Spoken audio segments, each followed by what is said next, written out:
RAB, police এরকম যারা আছেন শৃঙ্খলা বাহিনীতে, তাদের রাত নেই, দিন নেই, কখন কোথা থেকে কোন ডাক আসে তার কোনো ঠিকানা নেই। তার বেতন আর আমার বেতন এক হওয়া উচিত নয়। সবাইকে সমান দেওয়ার নাম ন্যায় বিচার নয়। যার যেটা ন্যায্য পাওনা থাকে সেটাই দিতে হবে, এর নাম ন্যায় বিচার। আমি আমার রাষ্ট্রের কর্মকর্তা কর্মচারীদেরকে সম্মানের সাথে বাঁচার, জীবন ধারণ করার ব্যবস্থা করে দেব না, আর সে অপরাধ করলে তাকে শাস্তির আওতায় আনবো, সরকারের কোনো অধিকার নেই। আগে তাকে তার অধিকার দিতে হবে, যাতে সে মন খুলে, মন উজাড় করে রাষ্ট্রকে সেবা করতে পারে। তারপরে যদি কেউ অপরাধ করে অবশ্যই শাস্তি তার পাওয়া উচিত, কিন্তু এর আগে নয়। এমনকি একজন চোর চুরি করার পরেও সাথে সাথে তাকে শাস্তি দেওয়া যাবে না।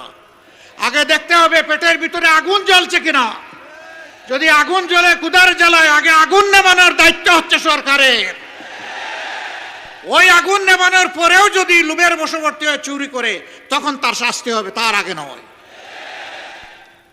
আমরা সেই সরকার চাই, সেই বাংলাদেশ চাই, যেই বাংলাদেশে আইন হবে সবার জন্য সমান।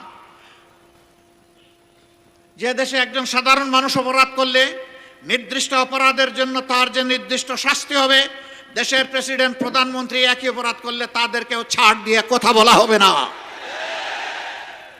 একই বিচারের মুখোমুখি হতে হবে। বিচারের নামে কোনো ইম্পিউনিটি নাই, দায় মুক্তি নাই। এ বিচার মেনে নিতে হবে। এই সামাজিক ন্যায় বিচার যখন কায়েম হবে, বাংলাদেশ ইনশাআল্লাহ রকেট গতিতে সামনের দিকে এগিয়ে যাবে। আপনাদের সকলকে ধন্যবাদ। দুটি ভোট আজকে আপনাদের কাছে চাই।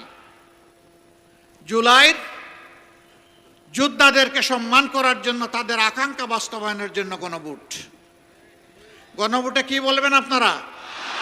হ্যাঁ মানে আজাদি, না মানে গুলামি। আজাদি না গুলামি, আজাদি না গুলামি।